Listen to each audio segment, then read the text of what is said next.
Greetings, fellow investigators, and welcome back to our video podcast, Into the Darkness, where my friends and I play the Call of Cthulhu role-playing game. I'm your host, Tom Rayleigh. Our campaign is entitled Intersections. It's part of the World War Cthulhu Cold War series. Matthew Sanderson is our game master, and this is episode 4. Our recap will be given by Thomas McKeon. So, without further delay, let's continue our journey into the darkness. Thomas? Thank you, Tom. Early in the morning, sunglasses on to hide the bags under his eyes, Agent Steve Combs walks to an isolated corner of Istanbul's streets towards a payphone. With a paranoid look, he looks behind him at the sidewalk, just as he leans in to pluck the phone off its receiver. 2 quarters later, with the number dialed in, he waits until he hears the click of the other line. No one speaks. Combs simply holds for a moment. Then, it's me. I'm following up because of something that happened last night. First off, we met the nuclear physicist, Natalia Volkova. Apparently, she wasn't filled in on the situation, so we gladly informed her what's going on the Kazakov end of everything. Then we managed to get out of her after a little bit of prying that she's Section 46-2. Yeah, it seems like N is taking this pretty seriously if he's bringing in specialists like this. We stayed at the restaurant for a little while after our call, but we moved on to the nightclub at Galata Tower. I said Galata Tower. Yeah, we just went to case the place, see if there's anywhere someone could be waiting to stick us, or any place we could rush if escape is necessary. O'Sullivan, the Marine, he spotted some woman at the club sitting by herself at a table for 2. Apparently, he found her foxy enough because he slid on over to her table for a little flirting. I only got tidbits of their conversation. I was trying to get people drunk, but I heard enough.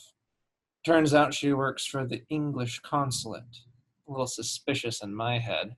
After all, we did just get done boring the other British agents out of our hair. Now another happens to be at the club we go to on a whim. Anyway, she tells him some sob story about an American named Adam who stood her up. He works at the American consulate. They dance, we drink, he gets her number, we all leave. Then sleep came. And that's when I suddenly found myself back in the restaurant with the Brits, back before I called you. I was with everyone. Everything seemed normal, but we were all conscious of the fact that we had already lived through all of this.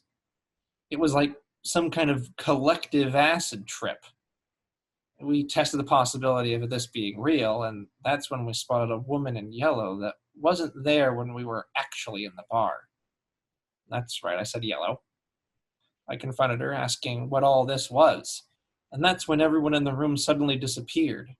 Outside, we found ourselves in Istanbul, not in Istanbul, but in some kind of dilapidated city where no one roamed the streets. That's when we realized this was most likely an individual, or possibly a being, named H. H supposedly pries information from Section 46 agents in dreams. Looks like we have shown up on someone's radar. I'll do a little bit more digging, sure, yeah. We managed to wait it out, though, with us eventually waking up in our beds. Though we were razzled, we determined this was the work of H and maintained that our core objective was speaking with Akumatesh. We'll be meeting him tonight at Galata Tower. I'm sure the others have something planned beforehand, but I need something in the next couple of days. I need someone on your end to meet with me. I need an assessment. Someone you trust in Istanbul or nearby to contact me. That's possible. Just have him contact me somehow so I can pass on what I have to him.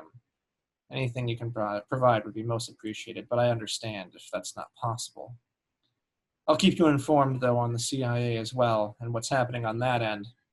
I'm sure they've got something for us to use. Yes. Just keep me informed. All right, goodbye. And I hang up the phone, and with that, I'll look around, and Steve Combs walks back to the apartments. Right, thank you very much, Tom. So, for the listeners and viewer benefit here, we've had a fair bit of email discussion going back and forth about what various people do during the day. It'd be a little dull for one person to have the spotlight for a long period of time and then move to the next person and move to the next person. It'd be a pretty long spectator sport, really. So we're going to go into a little bit of a montage scene. We have the morning where you have woken up, had breakfast, or just your general get-together in the morning, and know that it's not going to really have any, there's not really anything majorly on your radar until the evening when you have the meeting with Majash. So various people over the course of the morning start going in their own different ways. Some of you may want to stay back at the apartment if you haven't got anything specific you want to do. We're going to cut back to mid-late afternoon, probably about 5 o'clock, so a good couple of hours before you need to go to the Galata Tower, when everyone starts to come back to the apartment. And this is your chance to describe how you come back, if you're flustered, if you're running in going, guys, I've got something to say. This is where you can share any information that you've obtained during the day, or basically fill your dear friends and colleagues in as you want to. Over to you. Well, I returned around 3 o'clock just to clean up and take a little nap. I don't talk to anybody. I was, after my little morning thing, there was nothing really for me to do. So I'll probably just sleep and probably read in the apartment and prepare, clean my firearm, break down, put it back together, just that stuff, but nothing really other than that. Mm-hmm. If you'd been watching me leave a little bit before lunch, you'd have seen me walk down the street to a flower vendor, buy a bouquet of flowers, and then head further down the street. When I came back a couple of hours later, I did not have the flowers. Mm-hmm. Okay. Anyone else for any more? I have spent the entire day in my apartment watching Turkish television and drinking some nice Turkish coffee. What time is our appointment? I forget. 7 o'clock. 7. Mm-hmm. Well, as far as you guys would know, Natalia was pretty much in her hotel room, just trying to get more rest because, of course, her rest was disturbed previous evening. So you guys, if you guys were looking for her, you didn't see her all day. And if you were to knock at her door, she would answer. Gotcha. Right, so it seems that there's going to be a fairly quiet afternoon, evening. Remind me who is in room number 1 in the apartment block. I think that's either myself. Mick, Henry. Oh, O'Sullivan and me are in 2 and 3. Yes, I'm in room 1. Yes. Right. okay. I can remember. In Got it which all written case, Yes, I'm dead. no, I've got the number somewhere. I just need to go and put my hand on the note. In which case, the phone in room 1 rings. Hello, Hello, is that Mr. Postgate? speaking. Hello, this is Gail Bennett. We met yesterday. Oh, yes, of course. What can I do for you, Ms. Bennett?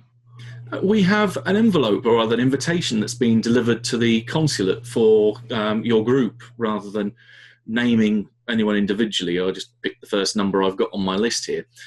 If one of you would like to come down and collect it, then I think it's yours, really. Oh, I see, yes. I'll be there straight away. Okay, sure. No, just ask myself, and so they'll bring you through the front desk, and then you can collect the letter from me. Very good, thank you. Okay, well, I'll put the phone down and head out through the communal area. Is there anyone in the communal area? Anyone biting? Probably just reading. Well, not the communal area. What I've done is I've gotten some coffee and I've gone upstairs because I don't like being bugged. But I'm sitting on the roof, drinking my coffee. I expect somebody wants to show up there, they can. Unless I specifically see anyone on my way out, then I'm not going to tell anyone where I'm going. I suppose there's a chance I could see him walking down the street once he walks out of the building. But yeah, from the roof potentially. Yeah. I would just go out and hail a taxi.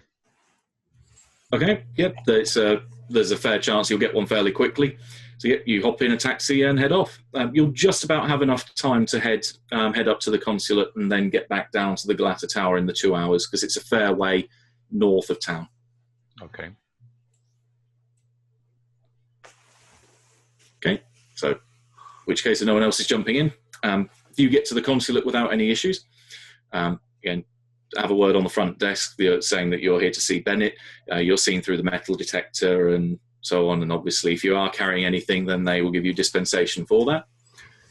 Bennett is up in her office. She looks up and smiles as you come in through the door. Oh, glad to see you. You made good time then. Yes, I came straight away. So I believe you have something for me. Yeah, so for your group, I believe. She reaches into her out tray and picks up an envelope. Evidently, she hasn't opened it. She just hands it across the desk to you. It's a very nice, high-quality cream paper, and it has a slight hint of lavender to it as well. A nice flowing script, a really good, well-practiced copperplate handwriting on the front. Is there a paper opener? A letter opener, rather, anywhere on the desk? Yeah, she'll hand over a knife, a quite sharp, knife-like letter opener. Okay, I will open it, and I don't want to take anything out, but I'll just discreetly open the envelope and look inside to see what's in there. It looks like a folded piece of card, again of the same kind of cream colour and texture, almost like a wedding invitation of sorts, that kind of presentation. Okay. That all looks in order, thank you. Okay. She nods. Says, yep. While you're here, do you need anything from me, or are things going fairly well on your front? Everything seems to be progressing as we expected so far. Nothing out of the ordinary as far as I'm concerned. However, I mean, as you know, we've only just got into town, so the game hasn't really started yet, has it? Yeah, true. Well, I'm surprised, as you say, that you've only been in town a short while, and it already seems like you've popped up on someone's radar. Because I recognise the envelope, so... Yes. Well,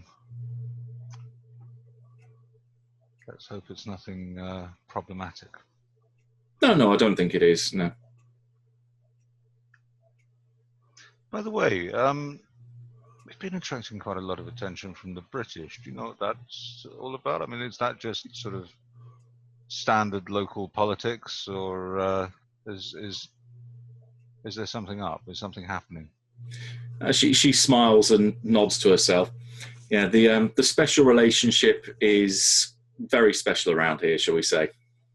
It's we've got an odd situation where one of the Brits, a man by the name of Lorimer,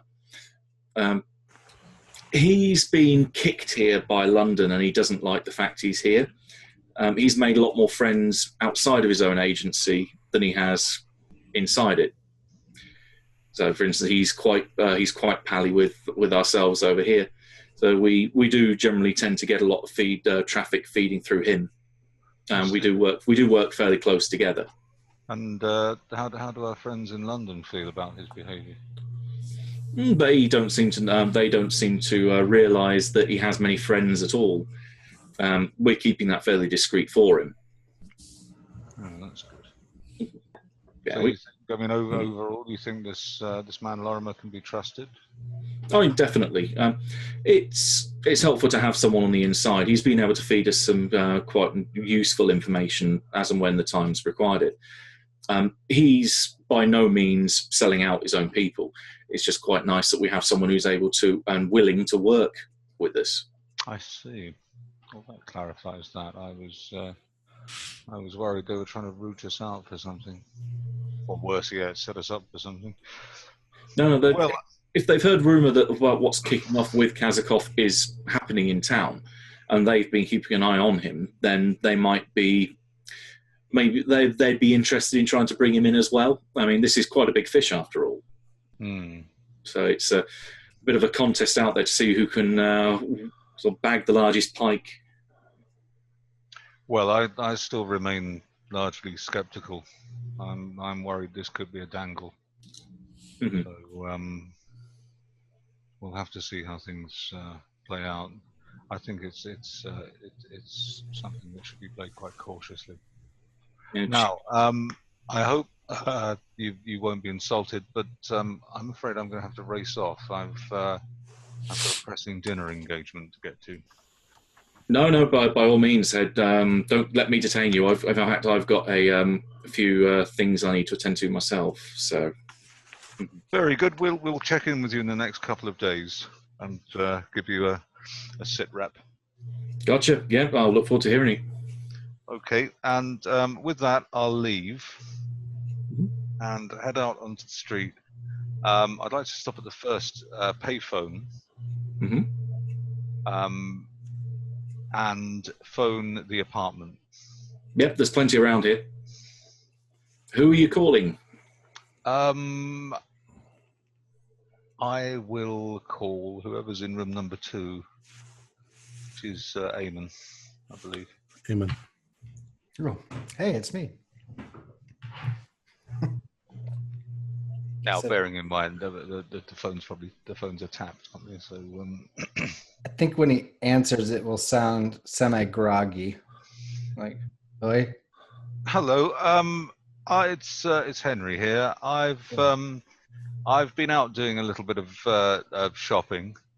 A few things for the kids, and I think I'm going to be running a little bit late, so I'm probably going to meet you at our dinner appointment rather than coming home first. I hope that's okay with everyone.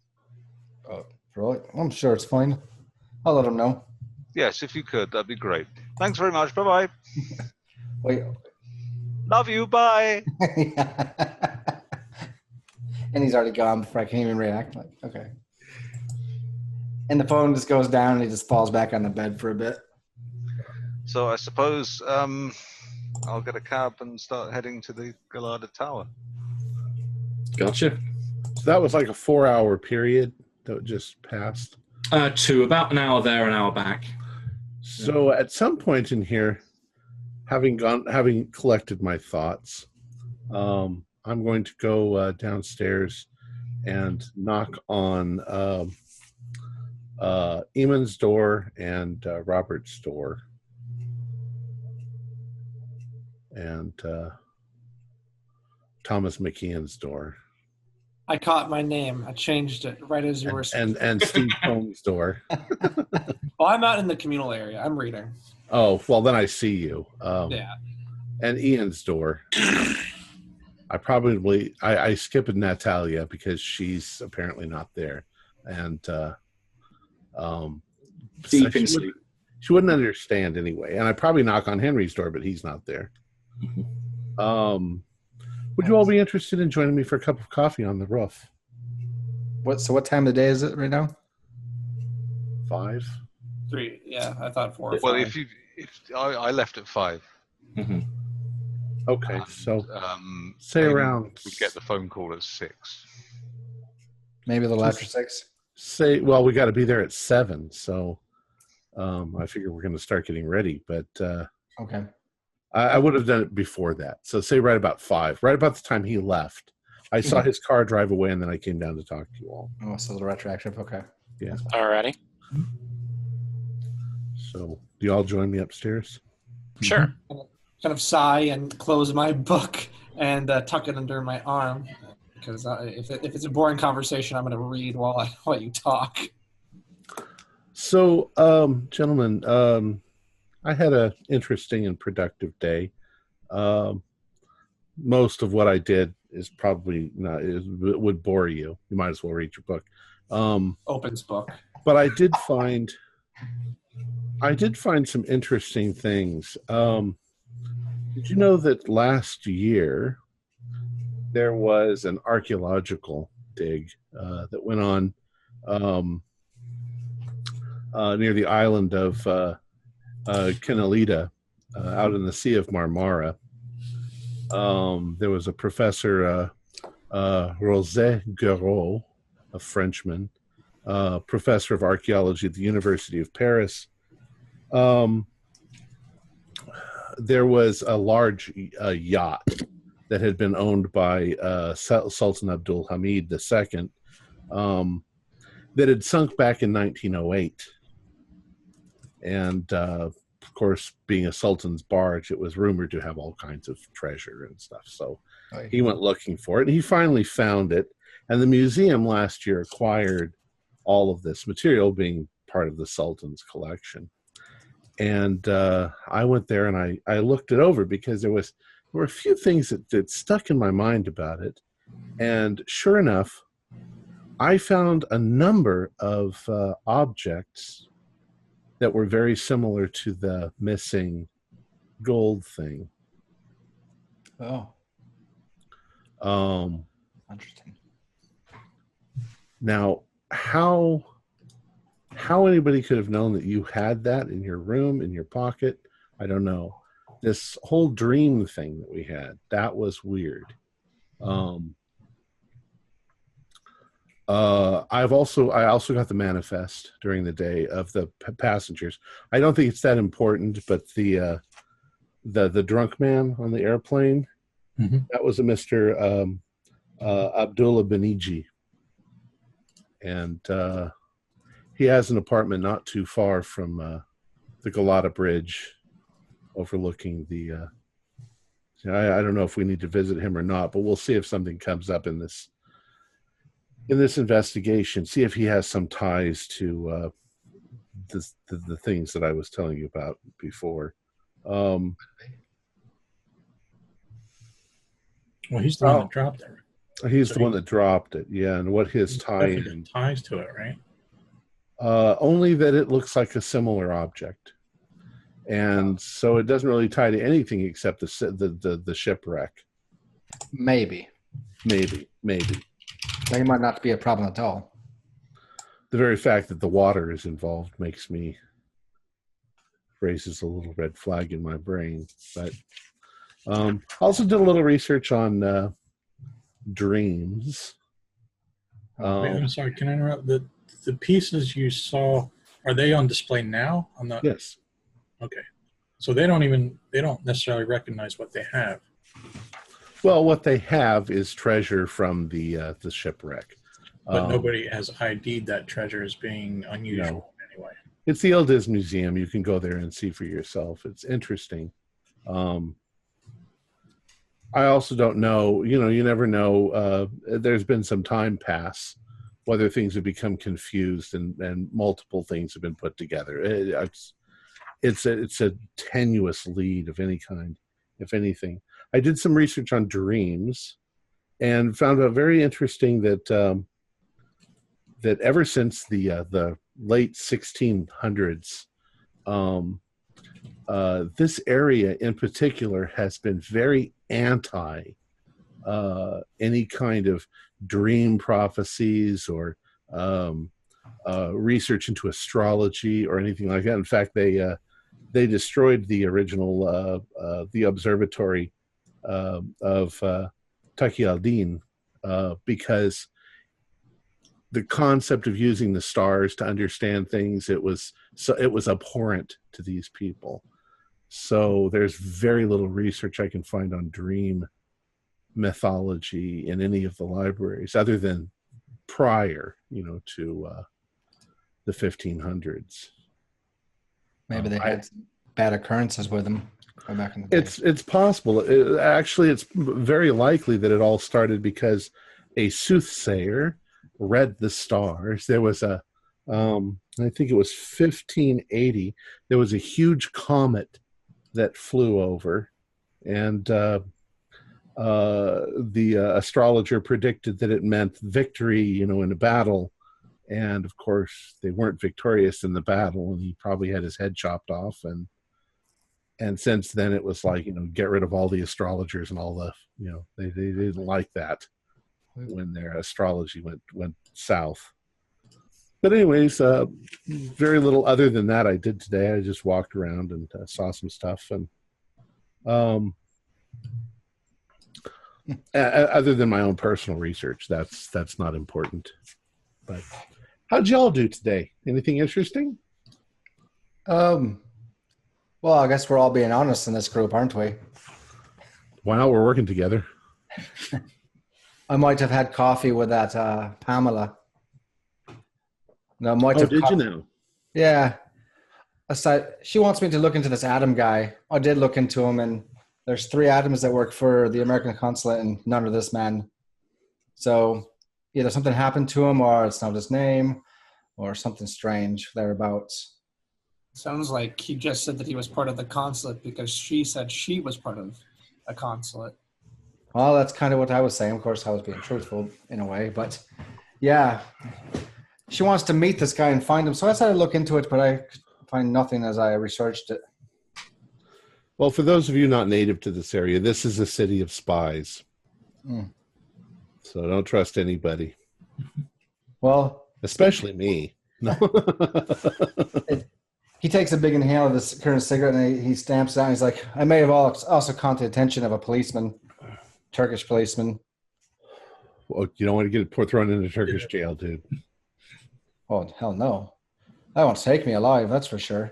I'm just being honest with our group here about it. What'd you do? What's that? What'd you do? He was giving me the eye, so I went and confronted him about it. And then he had his badge. So he knew I was American and said he was going to be seeing me again or keeping his eye on me, but I'm going to keep my eye on him as well. Sorry, I tend to draw attention to myself sometimes. That was me laughing, not my character. I kind of leaped from one to the other there. So he just says it kind of matter of factly. He's like, sometimes I seek out trouble. That's what I do. Sometimes it seeks me out, apparently. Anyway, that's the most interesting thing about my day. Nothing too major yet. Well, nothing happened on my end today. I just sat around reading. What about you, Robert? Yeah, no, I pretty much stayed in and went over my equipment and stuff. Everything seems to be in working order. Can I ask what our plan is for tonight? I know that we kind of discussed loosely what we've all thought, but can we? And this is before I got the call from Henry, right? So yeah, this is a little bit before.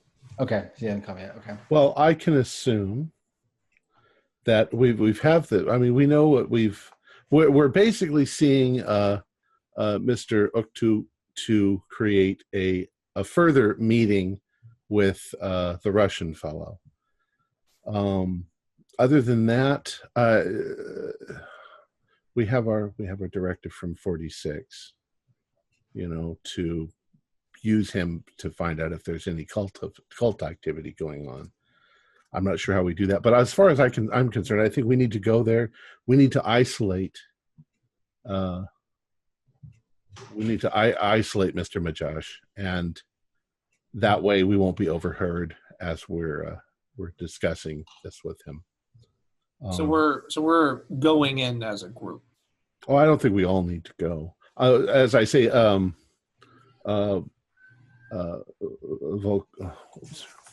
Ms. Volkova and I will act as scientific consultants in the background. So so that's that's kind of what I was wondering is, so who is approaching and where will you guys be? Will you be on our ear, or will you be? I think we'll be standing in the background like this. Okay. Well, Henry's the senior intelligence officer, so I thought we had decided that he would be taking point on this. Okay. Remember, our premise is that we are trying to set up trades relations with. So until we have Mr. Majosh isolated, that's what to everyone around us we will be saying. Okay. We're a delegation. I don't mind being in a distance. Yeah. I would much rather be in the back of the club watching the whole room. I don't need to be there. I don't know. I don't have any. Well, you've seen the nightclub. That would certainly work. Yeah. But if any woman in yellow approaches you, give us all the frickin' high sign, please. Well, you'll know when something happens, if anything happens. If you hear me and Eamon shouting, it means find an exit and run. If H is involved, I'm not sure I want to run outside. Looked worse outside than it did inside. That's something that we do need to consider, is that we are on someone's radar. H doesn't necessarily need to be there for her to gather information from us. If we suspect that it's a dream, I think that Henry came up with a very good way to confuse the information. Talk about nonsense. Well, that Fender Museum, that was interesting. Oh, I'm talking less about if it's dream. I know that we know that this is real. We woke up. But more along the lines of afterwards, what information that we procured, she may not do the same thing twice. Next time it may not be just you're sitting here in an idle bar. It may be you are all isolated and alone, and I will torment you and torture you until you give me information.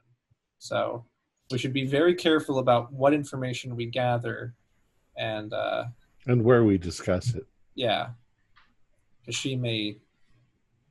I don't know how she necessarily works, but she may overhear something from us. Because it's not like a bug. It's not like we have to be in a specific room. I don't know. If she has the ability to pull us into dreams, she may have the ability to listen to us without bugs. From that experience last night, it would seem that she has some way to get into our subconscious. And that's very dangerous. Oy. So, be on guard. So just to recap, tonight's goal is we're meeting Majesh. We're looking for information about a cult, and at the same time, we're looking to set up the meeting between us and Vadim and Vladimir. Right. Do I have that correct? Yeah. Yes. Okay. And I asked this question earlier, but I forgot the answer. In this nightclub, are there like VIP rooms or private areas where we could kind of take him,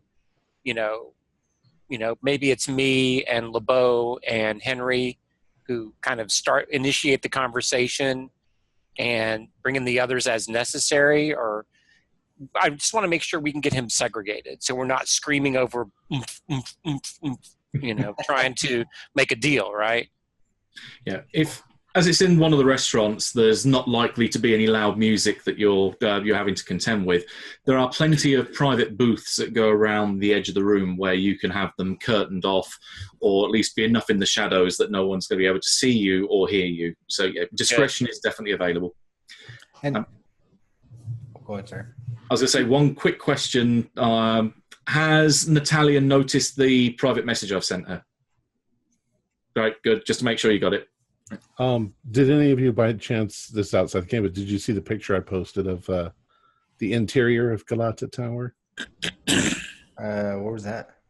That was actually in the episode. I'll show it to you real quick. I'll send you a link. I'll send you the picture. The booth for the private conversation about the real reason. I mean, is it loud enough that we're safe from any bugs? Do we know any bugs that might be in there? I mean, You're fairly sure this is a place that's used by enough people. that various parties are going to get very pissed at one another if they do find that there's a bug in there.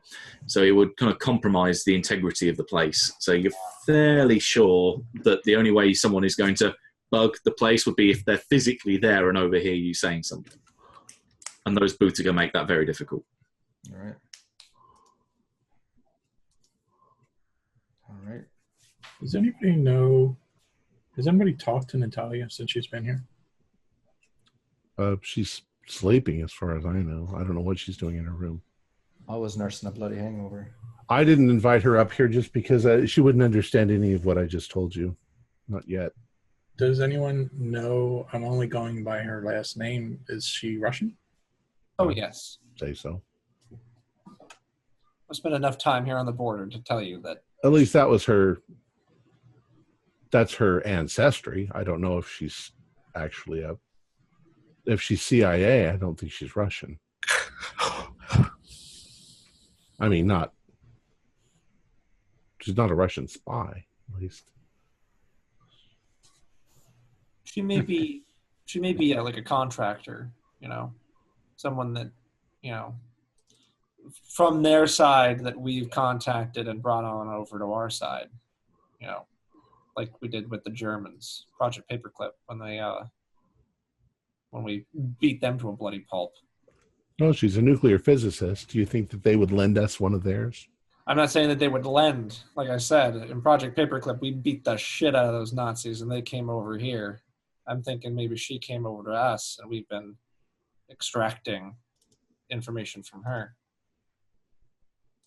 Okay, but I'm not alone in that I don't know anything about her, right? Correct. Correct. We don't know anything about her past. She's Russian and she's a nuclear physicist. That's all we know. That's pretty much it. Okay. I've sent you that picture. Where at? Email? Email. There it is. I see. I didn't get that one either. I just sent it to you. Oh, It's you not didn't get bad. it just now? I didn't get it. It's not here. Looks pretty hip. Let's do it. This is something for post game. What are you talking about emails? I don't understand. What's an email? Oh. Email. Oh. It's a bit like a D notice, but it's a little bit further up the alphabet. Oh. I'll stick to my letters. I will say that once everybody decides to leave for this meeting, Natalia will join you. But I will let you guys continue what you're doing right now. But when you guys are ready to leave, she'll be dressed and ready for this meeting. So don't think I'm ignoring you guys. I'm doing things behind the scenes. Sorry, Thomas, you are Elder Sign Studios at Gmail, right? Yes. You should be getting that. It's going to you. It's not Refresh. bouncing back. Refresh. Nope. I'll look into it on my end. I don't know why it's doing All right, that. sorry. Very strange. Email works in very strange and mysterious ways at times. But anyway, I think then everybody is pretty much ready to hit the tower. So we can cut forward to you heading over there. When you get to the lobby, you find your friend Henry standing there waiting, as if he's been waiting for a few minutes. Oh, I would have, as we got around, I would have told everybody about the Henry phone call. Yeah. Just to make sure that's clear. Surprise. No. Good evening.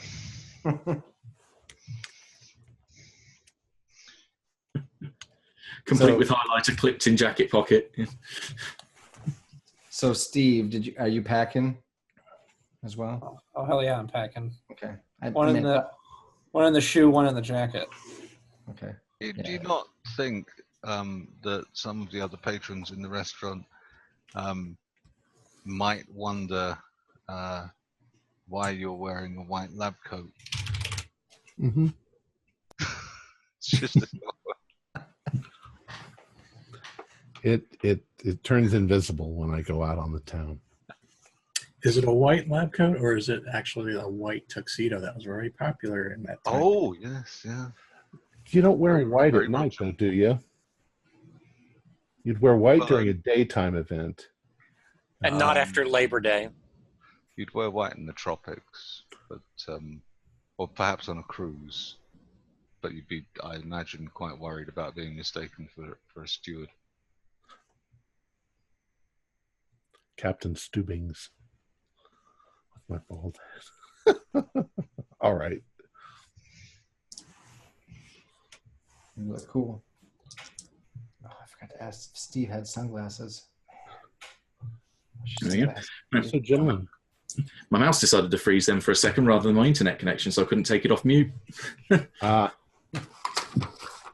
Right. In which case you are together. You can head up whenever you want, whenever you wish, to the tower, to the restaurant, or you can, say, wait down the lobby for a moment. It doesn't look like Majash is outside or waiting in the lobby for you. So it looks like he's either not arrived yet or he's already up at the tower. yeah, we're about 10 minutes early, so let's just go up there and see if he's up there. Mhm. Do we have any intel on what he looks like? Yes, you certainly do. He is pretty much a man mountain. He is particularly large, particularly rotund. Apparently has quite an insatiable appetite. Yeah, so hair parted back, large nose, big old sideburns, big moustache, say, shirt undone at the neck, and yeah, he's pretty big. If for people that are trying to eye him up in terms of size, comparing it to your own, he is size 90. Size 90. And it is not muscle. Oh, wow. Majash the Hutt. Yes. Pretty much. I was more thinking for those of you that like Monty Python, Mr. Creosote. Mr. Creosote, go get me a bucket. It is indeed only wafer thin. But yes, he is someone that would stick out in a crowd. So you definitely haven't seen him down below. When you head up to the restaurant, you can see he is very blatantly the first person that you see sat out there in the restaurant.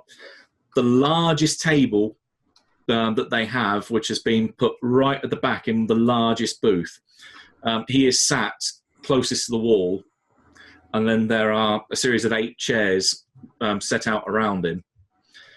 So that he has a good view of everyone from where he sits, and it looks like he has already started on dinner. There are 3 plates laid out in front of him that he is slowly working his, well, not even very slowly, that he is devouring his way through. The concierge looks towards you as you as a group come in. So he says, yes, you have a reservation, sirs, madam? Were we spreading out a little bit at this point? Was that? We haven't even gotten in.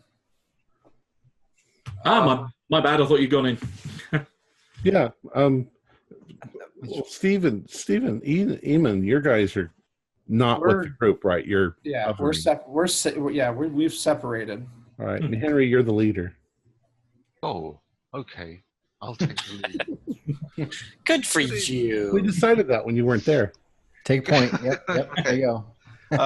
Can I just before we get into that, can I just say that while we were in the elevator coming up, I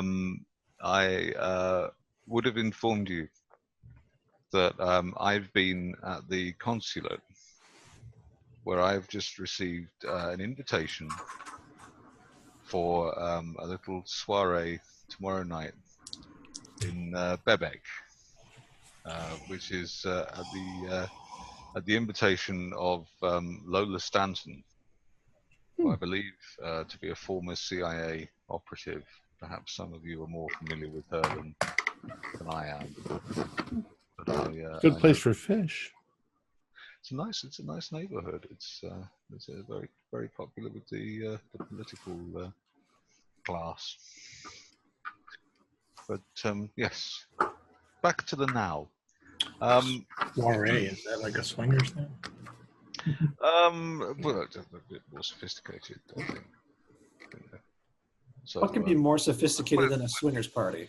well, I mean, They'll cut your head off in this town for so that. swingers parties aren't terribly sophisticated. You're going to the wrong ones. A lot of rather dirty towels. They still stone people here to death. Hashish, isn't it? Well, yeah, they stone people to death. That's that's my thing. What do you what parties do you think I'm going to? They like their justice old school.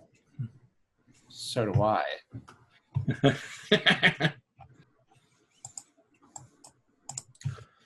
Okay, so just to confirm then, Steve and Eamon have gone in ahead of time and gone off to a different table, or are you following the group in afterwards? We should probably go in first. That's fine. Yeah, just separate. We're drinking alone. Gotcha. Okay, you can be at the bar then if you're just drinking. So that makes sense. You wouldn't have a table necessarily to yourself, but you can be far enough along the end of the table that if anything did start going south in a very loud fashion, you would notice it in the alcove. Sounds good to me. Yeah. Okay. And then the other 5, you're coming in as a single group. Okay. In which case, then the concierge will direct the previously made statement towards your group. And ask if you have a reservation. Can I attempt to ingratiate myself with the concierge by speaking to him in Turkish? Yeah, you certainly can. This could backfire. My Turkish is 60. That's reasonable, I think. It's enough that I won't make you roll for it, so you're fluent. That's good. So I won't end up saying, bathtub. My meringue is an enormous seal. What's wrong with you? I have lost the trousers that were on my head. Yes. My mother, she is the Dutch. All of them. Would you like to come back to my place, bouncy, bouncy? Oh, dear. So I'll just say, yes, good evening. We have a reservation, I believe, a party with Mr. Majash. Ah, yes. His eyes light up and he becomes very animated. And he responds in Turkish, saying, yes, Mr. Majash is one of our best customers. I understood he had a party coming to see him tonight. He does a quick evident counting of heads. He was expecting more. Are there more to be coming later, or is this the? No, this is all. He may be expecting other people. I don't know, but this is all of our party. He does have rolling meetings, one group coming after another, and so on. So yeah, it's understandable. Yeah, he smiles lovely towards you and then switches back to English. Yes, please, if you'd like to follow me, I will take you to your table. Thank you very much. Right, and he leads you over to the largest table at the back of the room. And Majash looks up at you. He definitely sees you coming from a way off. And in a deep voice that I won't try to replicate, because it normally hurts my throat, says, pardon me if I don't get up. Oh, no, not at all. Please carry on. Oh, yeah, please, yes, take a seat. Take a seat. Right. You're coming here about the Rusky. That's right. Well, straight to business. I like that. Yes. Right. Yes, we're keen to arrange a meeting with him. Yes. He found him out. He came to me saying that it'd be problematic for him to go to any official building, hence why he hasn't made any contact himself. He's worried that if superiors have their eyes on him, that it might cause some issues. How long has he been in contact with you? He's on and off for a few months now. He's wanted bits and pieces here and there. Obviously, in regards to what, however, he has talked about, that's unfortunately will have to remain hush-hush. You know, client confidentiality and that kind of thing. Yes, quite so. Well, I wouldn't expect anything else. But he takes a long slurp of from a big mug of coffee, and then puts it down with a bit of a clunk. Would anyone like anything to eat? Have you had anything so far this evening? Are you hungry at all? I could certainly eat. What would you recommend? Oh, everything on the menu here is fantastic. I mean, depends really how hungry you're feeling. Personally, I would never turn down the grilled halloumi. Fantastic dish. Even great as a starter. Their tabbouleh as well is again fantastic. So. I think I might just order a tasting menu if they have one. So they have a range of cold and hot mezzes. So yes, plenty. He waves a hand and clicks his fingers very loudly. And one of the waiters comes over quite promptly. With an armful of menus, and starts dishing them out to each of you. Says, "Yeah, I've eaten my way through the whole menu more than once. A couple of times in one sitting as well. Yeah, I can wholeheartedly recommend everything that's here. Best restaurant in town."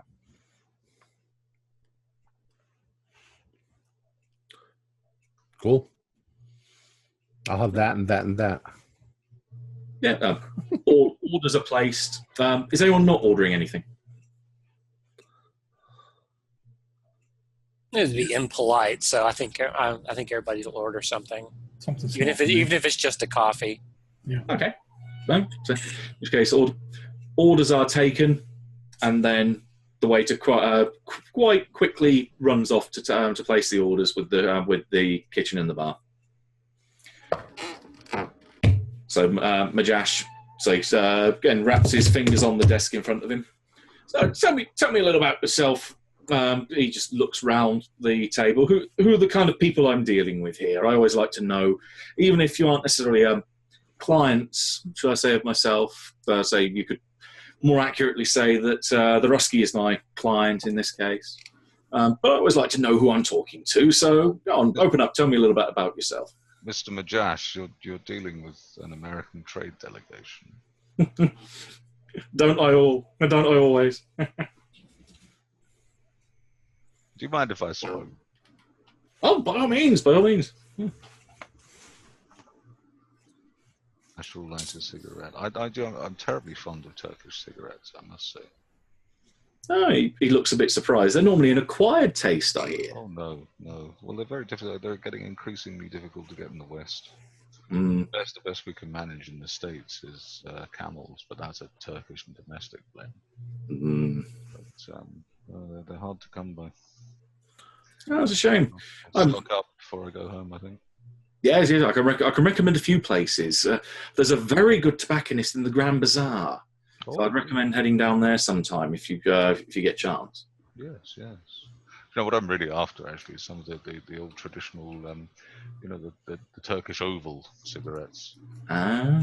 I know it's only a different shape; it's no effect the flavour, but they just feel nicer in the hand. It's aesthetics, and to be honest, what it looks like is always important. I think so. I mean, one wants to maintain a certain level of style. But anyway, I digress. Let's return to business, shall we? Now you've been dealing with this chap for a little while. Indeed. Does he strike you as being legit? I'd be very surprised if he's not. I'm usually a very good judge of character, and this man seems to be on the level. Obviously, people hold things back when in discussion with them, and he is no different. He is a man that keeps secrets. It's his job, after all. Of course. Do you think he's running away from something? I think he's being presented with a moral dilemma. His job is telling him to do one thing, and his heart is telling him to do something else. And in particular, I believe his superiors don't necessarily believe that this moral quandary exists. or if they do, then they're quite happy to let the costs be fairly high for the civilian population, is what he said. Those were his exact words. What do you know about this Tumanov? Oh, very antisocial little bastard. I've seen him, but never spoken to him. He's very stoic, very, very quiet, very taciturn. I find his presence a little worrying. You know, he's got the look of a handler written all over him. I would quite like, if possible, to be able to meet Kasakov on his own. I'm very sure that's what's going to happen. I think that Kasakov is worried that Tumanov, I didn't get the impression so much as being a handler, but more like being a partner. That the two have been assigned together on the same operation here. They both work for Odessa Marine Exports.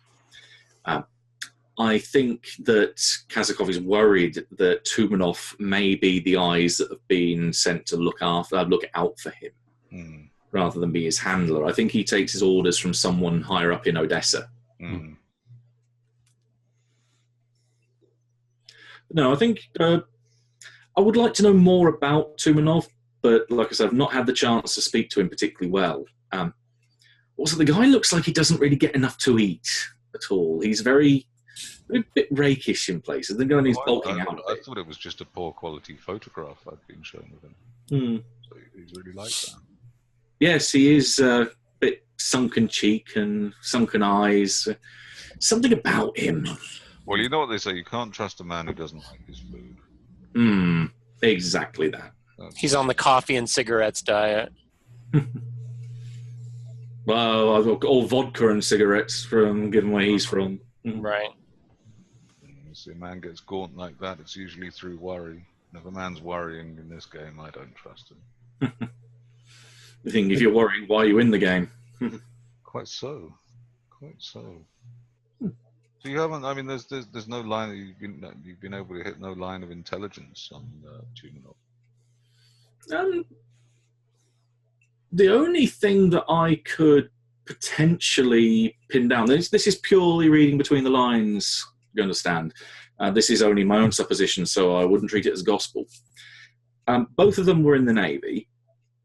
Tumanov is a little older, but Kasakov holds the higher rank. Maybe a little bit of resentment there, perhaps. Older man gets superseded by a young man on his way up to the top, and now that young man decides to go and run to the west. It wouldn't take much to convince him to go after the traitor. Well, I think it's a given that if Kasakov is benevolent brother, then Tumanov will be too. So yes, we'd like to get them separated. I mean, that also raises the possibility of surveillance, that he may be followed if he goes anywhere without Tumanov. These are all things that will be factored in. I mean, what sort of venue is he expecting? I mean, he's already made arrangements according to the last conversation we had. He wishes to meet you at the Pierre Lotte Cafe in 2 days' time. He wishes to meet you there for lunch. The cafe is a unique place. I think. Do you know of it as yet? He does a quick look around the table. There's a chance that I would. Do I? Give me a luck roll. 87. No. You've heard the name, but you don't necessarily know anything about it. It is actually a fairly famous place in Istanbul, but it's one of those that you've not been there yet. It's kind of maybe on the list to check out at some point. What was the name? The Pierre Lotte Cafe. It's not the one. Okay. That's where I was at. Why is it an unusual place, do you say? He smiles. It's the only place I can think of where they would potentially cater to the undead. What do you mean by that? It's a cafe in a graveyard. That's rather strange, isn't it? Don't the I am not a man. I'm obviously I'm a scientist. I'm not really a man of religion, but isn't that kind of taboo for the Muslims? I don't know. No, he Rather shakes. macabre for the Christians. He shakes his head. It's a very old building. It was just taken over by the Frenchman Pierre Lotte some time ago. He was a known Turkophile. He was very interested. He stayed and lived in Istanbul for a long time. I'm not sure that the graveyard necessarily grew up around the cafe, because I know there are certainly some very old, unmarked graves at the top of the hill. So that would give you an idea of necessarily the resident of said grave, the unmarked grave. He's starting to look around again as if he's worrying that he's teaching how to suck eggs. Unmarked graves. I'm sorry, I didn't understand your phrase there. So teaching one to suck eggs. It's like he's worried. He's saying something to you already know. He's trying to gauge how much of this you already understand. I don't know how to suck eggs. Ask your grandmother. Yes. She'll show you. Well, to each his own. People have strange ways. I saw a man not too long ago with the strangest marks on his body. I assumed it was some religious thing, but it's not Christian or Muslim or Jewish. I imagine there's lots of unusual religious cults in the fringes of every society. There's got to be those. Okay. At the mention of that, the kind of maybe jovial aspect in his tone starts to disappear.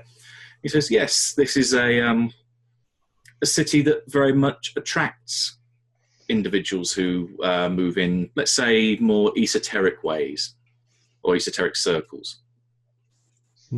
Quite a lot of history with that, yeah. I was just reading today about the hatred for astrology that's been around since the 15th century. Very interesting. Oh, yes. Yeah.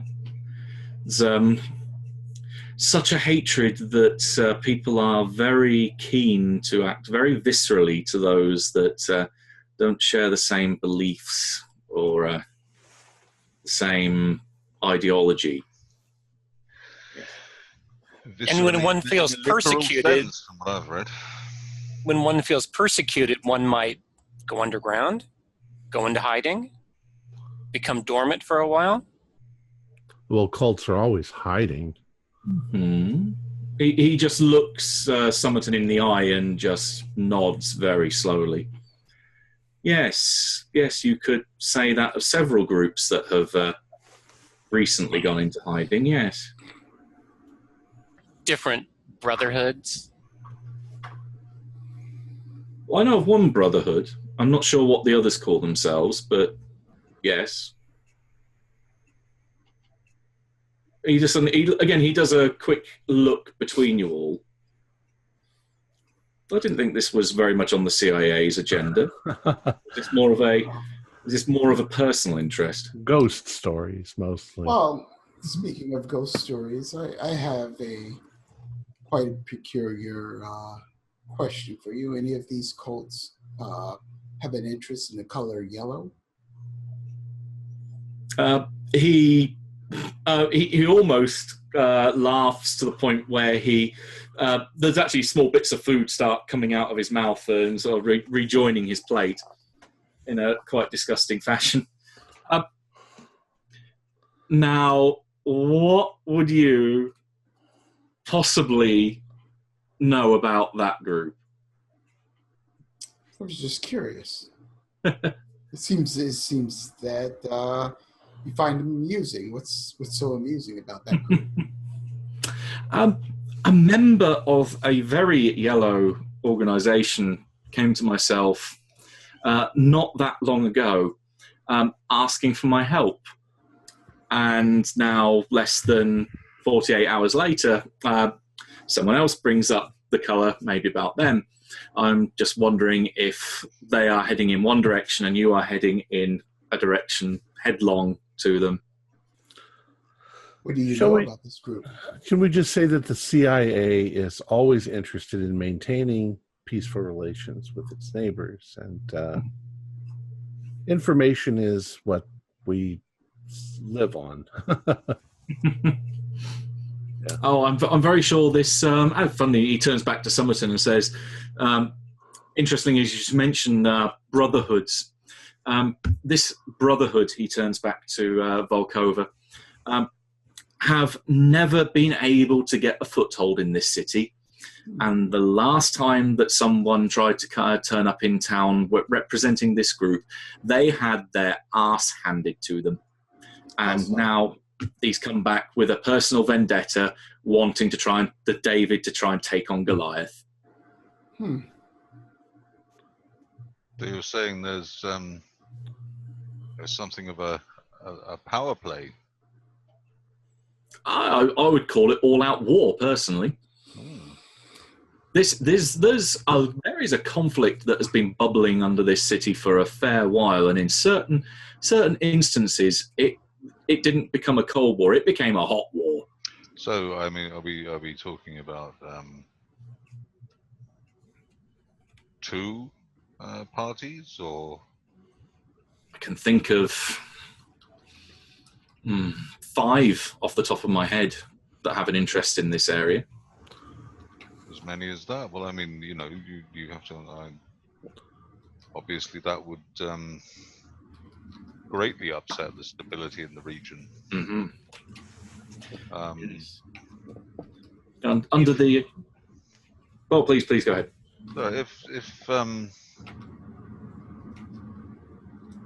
If one wanted to establish a window onto the operations of such groups, to review information concerning such groups, what sort of business arrangement would one be looking at getting into? He thinks of it. He almost does the stereotypical plumber sucking through their teeth routine. Cost you. It depends who you want to reach out to. Certain groups here are going to have different costs. Depends, are you willing to pay? If so, how much are you willing to pay for one group, whereas another group, they aren't going to ask for money. They're going to ask for favors. They're going to ask for something downright fucking strange, because that's how those guys roll. One group, though, I think might be open to talk. If you want to have a look through the papers, go back a few, that he thinks it might be a few months, it might be a little longer than that. I can't remember the exact time that it happened.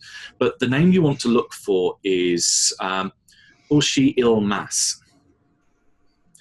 He was a professor at the Istanbul University, and he was shot in the head outside of his apartment not too far away from the university. Now, what looks to be a professional assassination carried out on a professor, I believe he was a professor of astronomy, someone that definitely wasn't involved in the game, someone that wasn't involved in any other activity beyond that of his group, which I understand is a very small group, was taken out. The rest of the group, as far as I'm aware, have gone to ground. I've only had minimal dealings with them, and most of them was through the poor late Ilmaz. He was a fairly nice guy, actually. I would suggest going to have a word with some of his co-workers, or one person that I suspect was his love interest, actually, at the time. A lady by the name of Miriam Coach. Miriam Coach. Mm-hmm. Well, you know her? I think I've heard the name before. Mm-hmm. Yeah, she's a prominent architect. I believe she's just returned from a seminar in London, I believe. I keep my eye on her from time to time, mainly because she's quite good looking. Architects and astronomers. It's very classical. These you mentioned 5 different groups that you know of offhand. Mm-hmm. Oh wait, I was going to ask the GM a question outside the game. Yep. What kind of resources do we have from 46 as far as money and stuff like that goes? Pretty much akin to what you would be able to get through the CIA. So you have access to reasonable amounts of money. Obviously, you'll need to justify it and potentially call in some trust rolls if you're asking for a particularly extravagant amount of money. But you do have access to some funds that they would be able to redirect from other agents. Okay.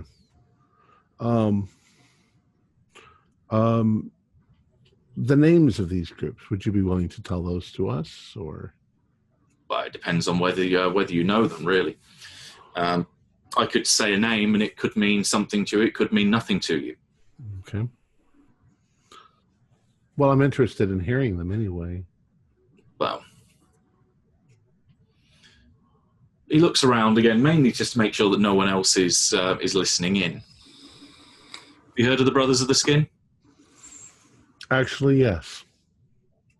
That's an ancient group, though, yes? He raises his eyebrows. They were one of the most stabilizing forces in this city that it's known in generations.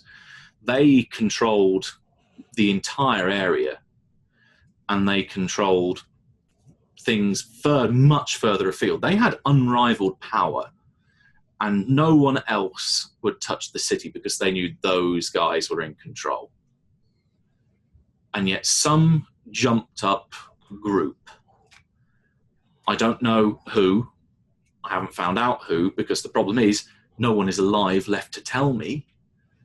But one group moved in and assassinated the cult almost overnight. They knew where everyone stayed. They knew their houses. They knew their movements. They knew everything. And yet the Brotherhood had never heard of these people. They never saw anything coming. Well, we were aware that there was a strong decline in that group. It's almost like the plot against the Templars. Well, various government agencies were informed about those groups a long time ago. That's not that secret of information, you know. As far as we know, they're extinct if they're not almost extinct.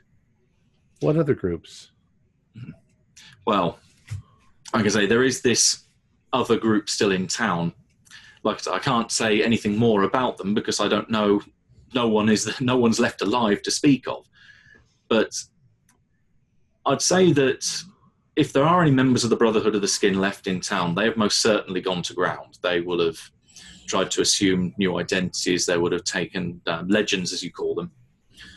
They will have tried to break away as much as they can to hide, to make sure they basically avoid whatever detection methods that this other faction use. I suspect, considering the concerted effort, like he gestures to Somerton, like you said about the Templars, that if they had a coordinated attack, it almost reeks the same thing that happened to Ilmas. Seems to be the same MO that they used to take out the Brotherhood of the Skin. So I'm only guessing here. I've got no evidence, but I would guess that whoever took out the Brotherhood also took out Ilmas. Now, from the discussions that I had with Ilmas, he said that the group that he belongs to call themselves the Disciples of the Tesseract. But what he meant by that, I can only guess. I don't have any more knowledge on that front. Again, mainly because he died before I could get anything more out of him. Very inconvenient. They are the three groups that I would say are resident in town, but we do have attention that has been brought in from other areas. Gestures towards Volkova. Like I mentioned, our French Brotherhood of the Yellow Sign. They have they have an interest in town. They've been trying to establish a foothold here for some time, especially around the likes of the Istanbul Festival. They're always looking for actors, people to put on their disgusting little play.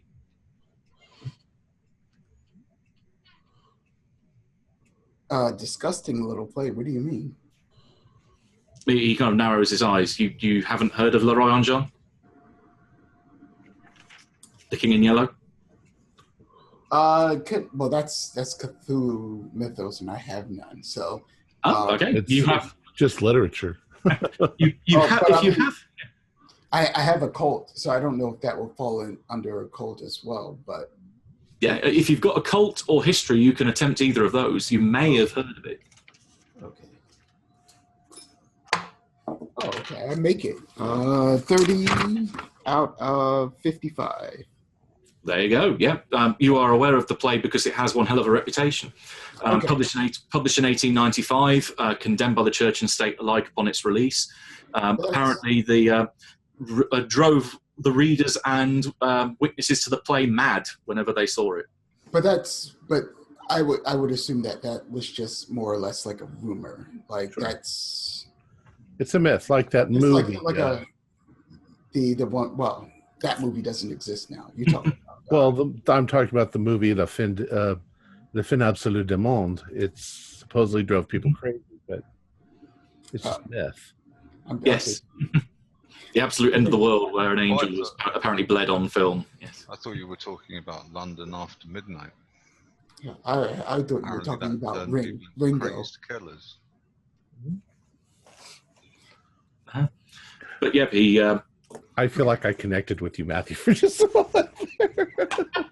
I love cigarette burns. It's fantastic. It's a very good Masters of Horror episode. Mm-hmm. It's a very good. It was John Carpenter, right? Yeah, Yes. I think so. Yeah. John Carpenter, yeah. There's a lot of parallels that have been told, as a random aside, between that episode and a Ramsey Campbell novel called Ancient Images. Very similar kind of premise. Really? Yeah. I love that episode. It's easily the best Masters of Horror episode. So I'll have to check that. Same. Sorry, I didn't mean to sidetrack.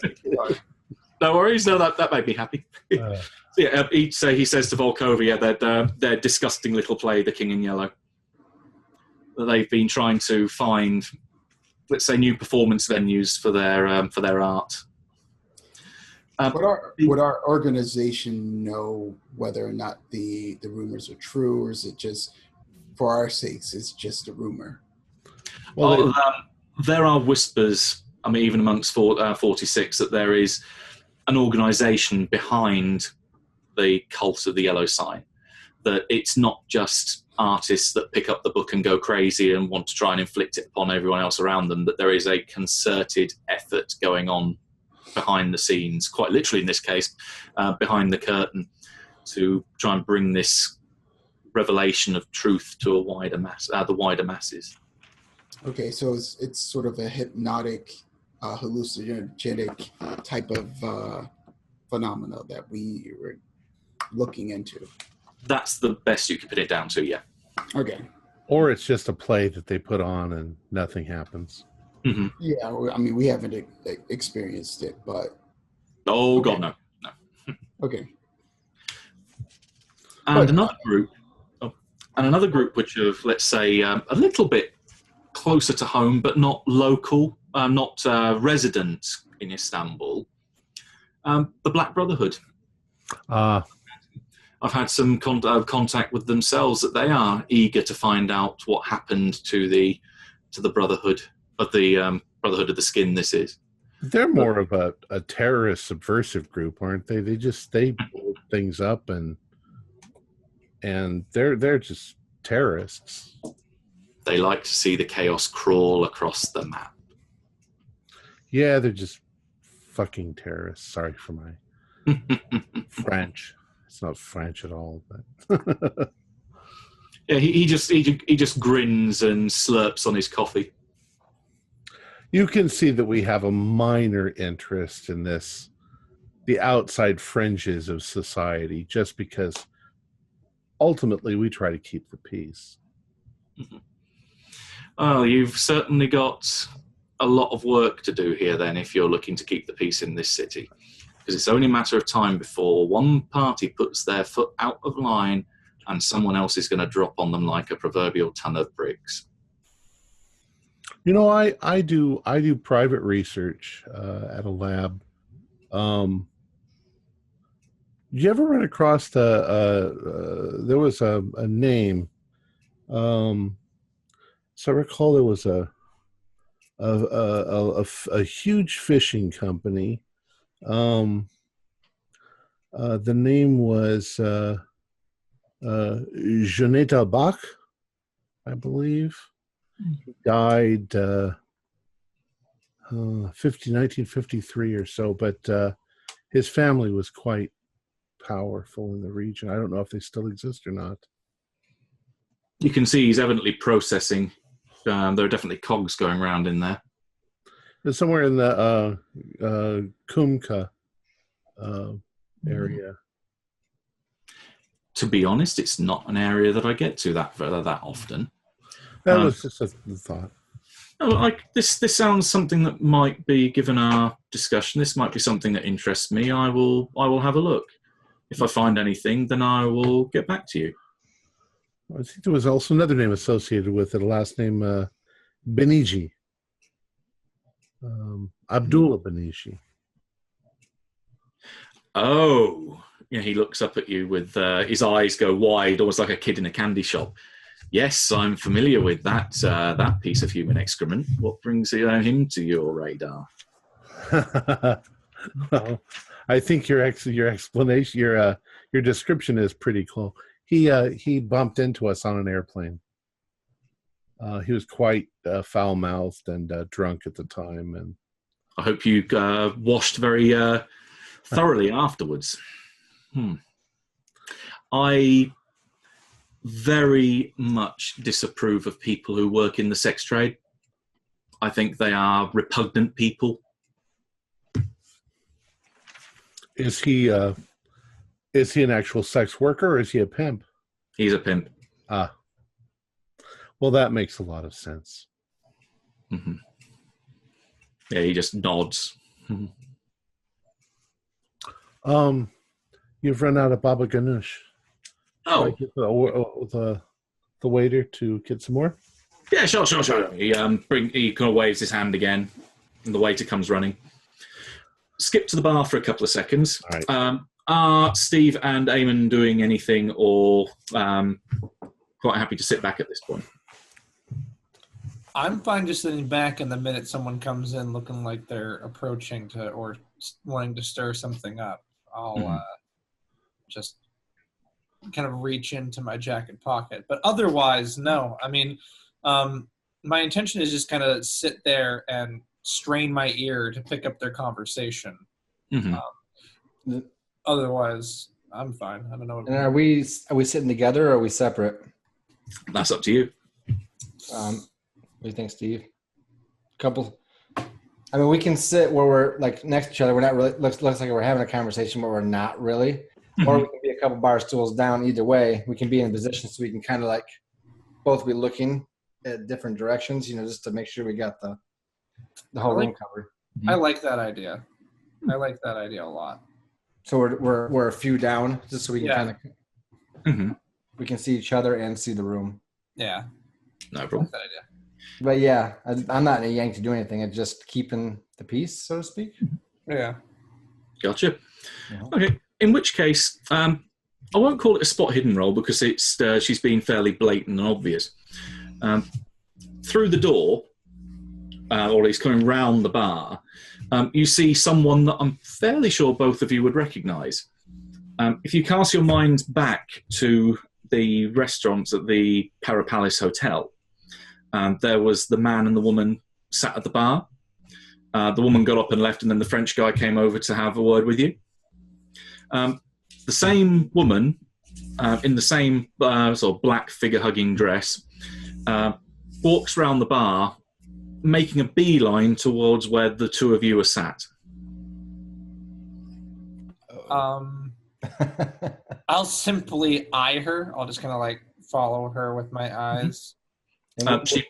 She pretty much locks, when she sees you and locks eyes with you, she meets that gaze as she goes just straight round the bar, now ignoring Eamon and coming straight for you.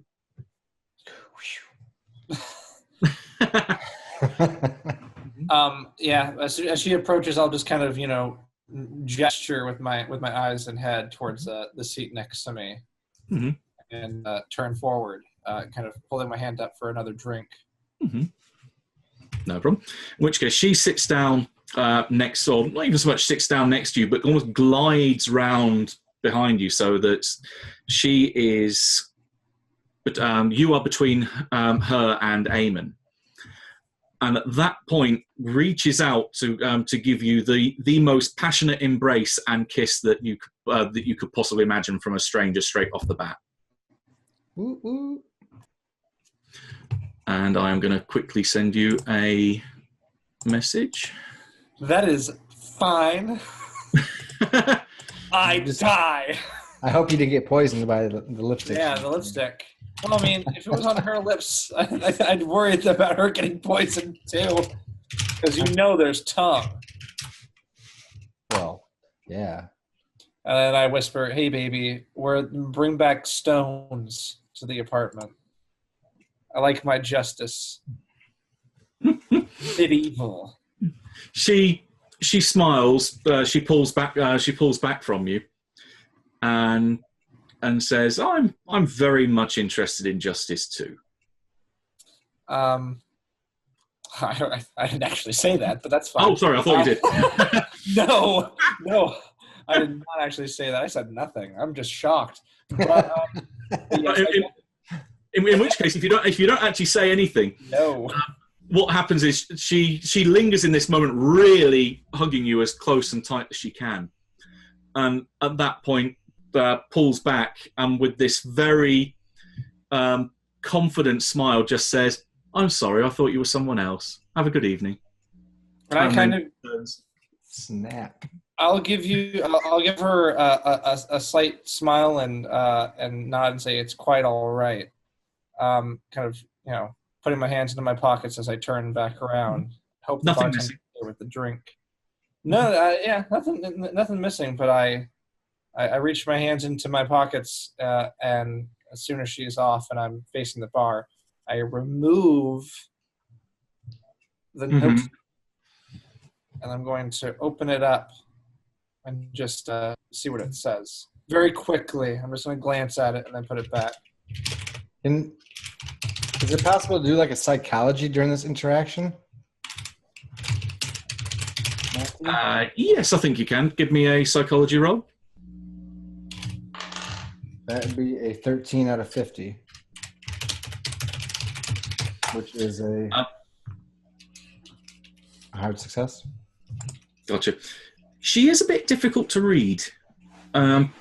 She is acting very dispassionately, even though she is trying to put on a veneer of affection or seduction. But especially if you catch a glance into her eyes, it's almost like there's no soul there. It's very much she's going through the motions and doing what she needs to do to get the job done. There is purpose, there is drive, there is determination, but there is no lust, there is no love, there is no passion beyond that. It's almost a little freaky. So it wasn't an accident. It was definitely on purpose. Oh, hell yeah. Okay. I mean, all right. So I glance at the note, and if Eamon's looking in the general direction, my eyes literally widen. I think at first he looks at you kind of like...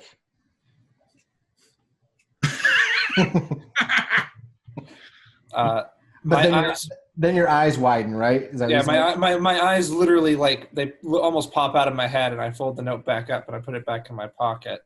But other than that slight expression, I kind of go back to my normalcy. Well, if you're not passing notes in class or otherwise leaving or anything, and just resume what we were doing, which is just scouting, right? So. Yep. All right. Okay. As this is fairly blatant, everyone that's around the table with Majash also notices said encounter.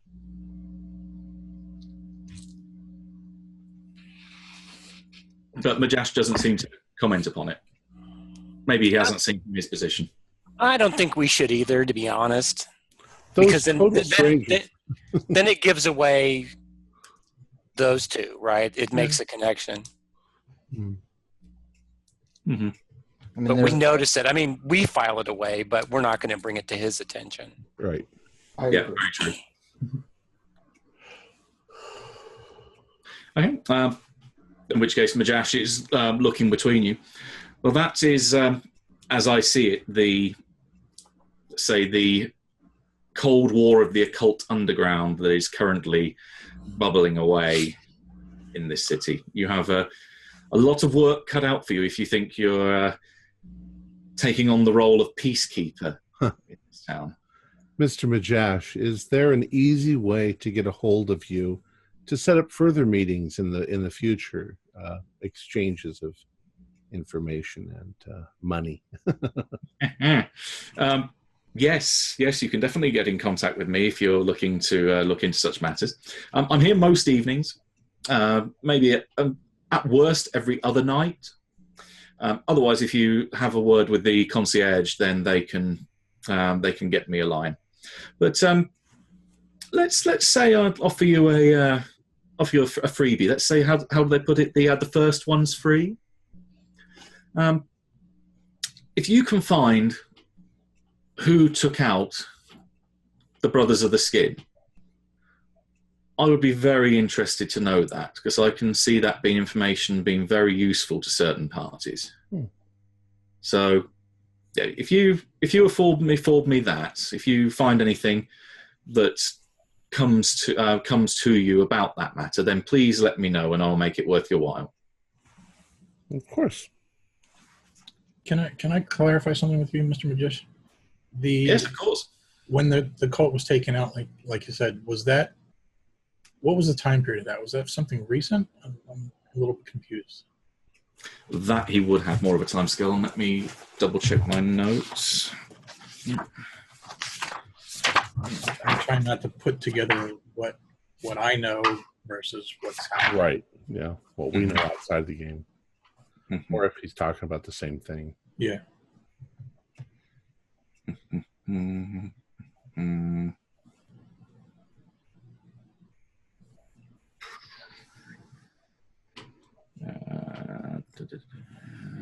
Sorry, I didn't mean that. No worries. Bear with me one moment. There's quite a bit of a timeline that I need to remember at some point. Is Matthew's hair made out of gold? No, just the color of the light above. Light. That's awesome. It's like solid Caramel. gold. I wish I had a hair. He shampoos and conditions. Money does grow on head.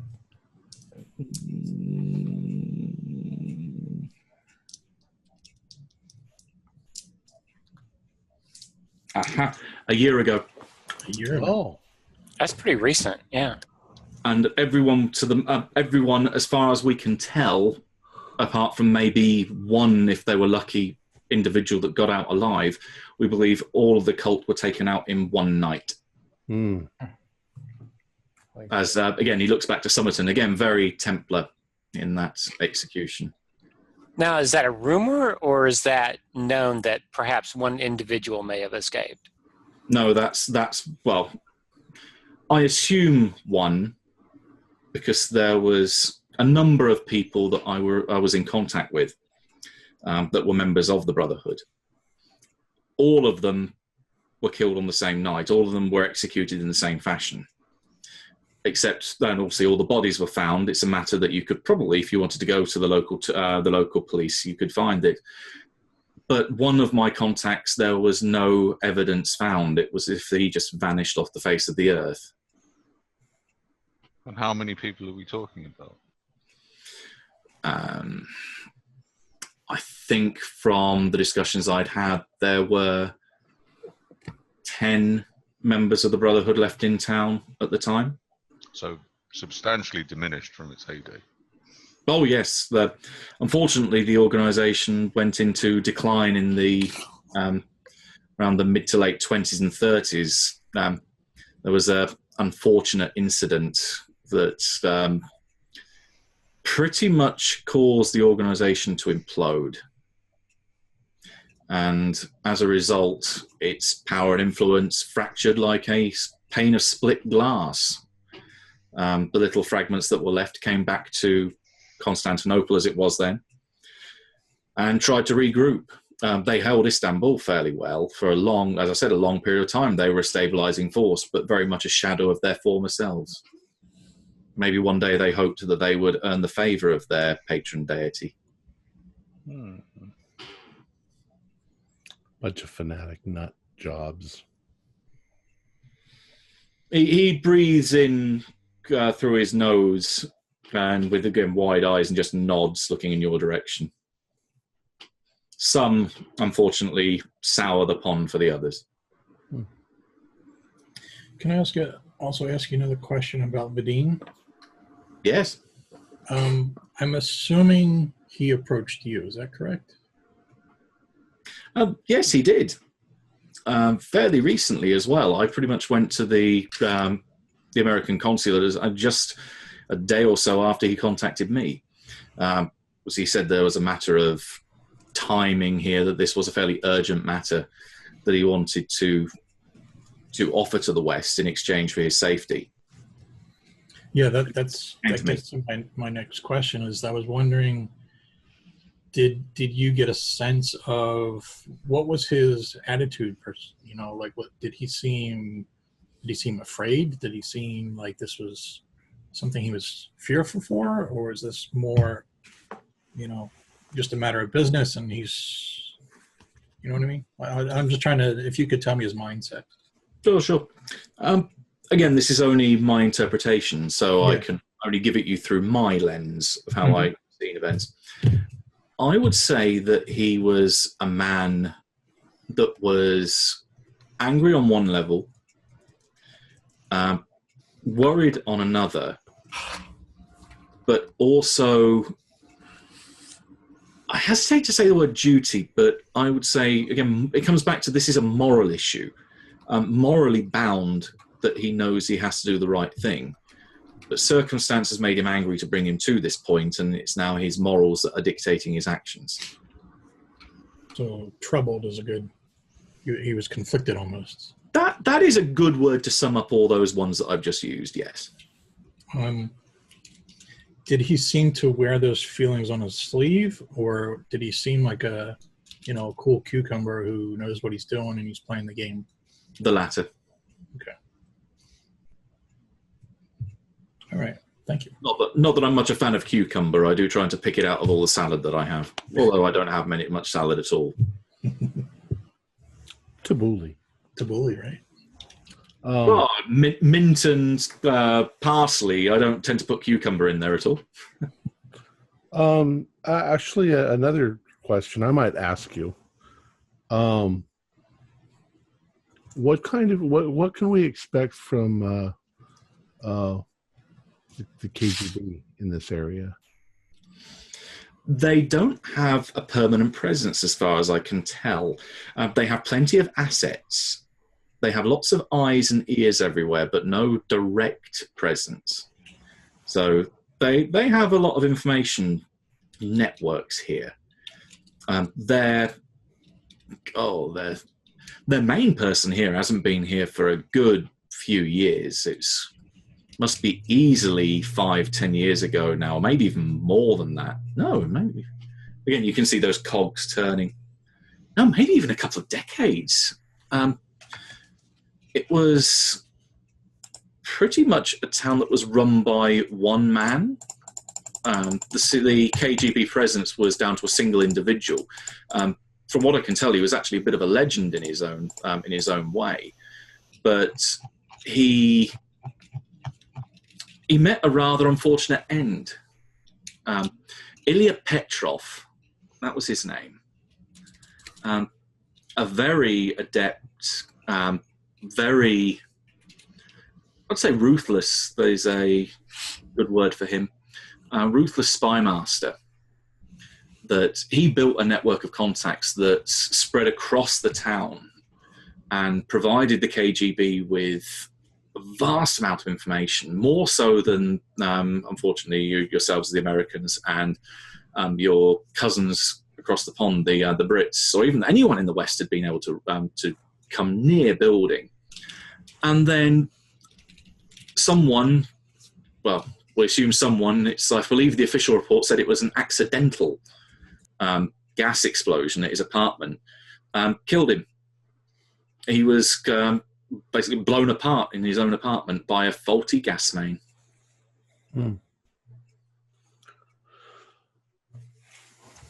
Probably just an accident. I look at Henry. I look at Henry and squint my eyes.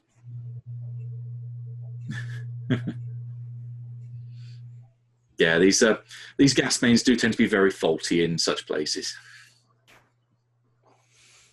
Well, I'm ready for coffee. Sure, Is there any halva? Is there any halva? Oh, Kalva. Halva. It's a Jewish treat made from sesame seed. Turkey as well. Ah, okay. Yeah, not familiar with that one, so that's another one to add to my repertoire then. We'll say for argument's sake there is. It's amazing stuff. It's just It's delicious. Nothing. Right, There's the nothing supermarket here. goes as well with coffee as halva. Kalva. Yeah. It's amazing stuff. I'll have some baklava. Ah, no, that I do know. Yes. Yeah, that's usually on my order when I go to the local Turkish. Yeah, in which case, we say various desserts, various coffees and pastries are brought over. And he, Majash, this is, says, I believe that's pretty much the conclusion of our business then, yes? Yes. Yes. Unless some of you have more questions. Mm-hmm. It was very nice to meet you, sir. No problem. As you start to rise, he says, one more thing that might be of interest to you. A lot of the questions you ask have been asked to me by someone else.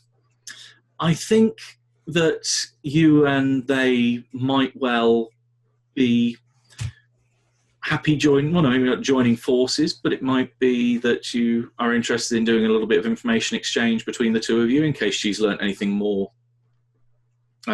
since she last came to me. Who might this person be? Yeah. She's a representative that's come from out of town. Lady by the name of Nurten Ghazi. A representative of whom? I believe that client confidentiality would be the card I would play at this point. If you wish to contact her, then it will be of your own volition. If you do not like her affiliation at that point, I believe you'll be able to walk away from the party. Did you say Bergasi? Yes, why? No reason. Hey, he just looks at you for a second and nods. Yeah, just a thought. Just it might be someone that I thought you might want to get in touch with. I believe she's staying at the Pera Palace. Oh. Lovely place. Yes. And yes. I'm sure her first name was? Nurten. Nurten. That's the one. There we go. Okay. I whispered something to Ian. Oh, right. I was going to ask him, do you have a description of this woman? Yes. he describes, in fact, the lady that the majority of the others here will have noticed was the lady that was speaking with the Frenchman at the bar at the Parapalace last night. And I will also send Natalia a note as well.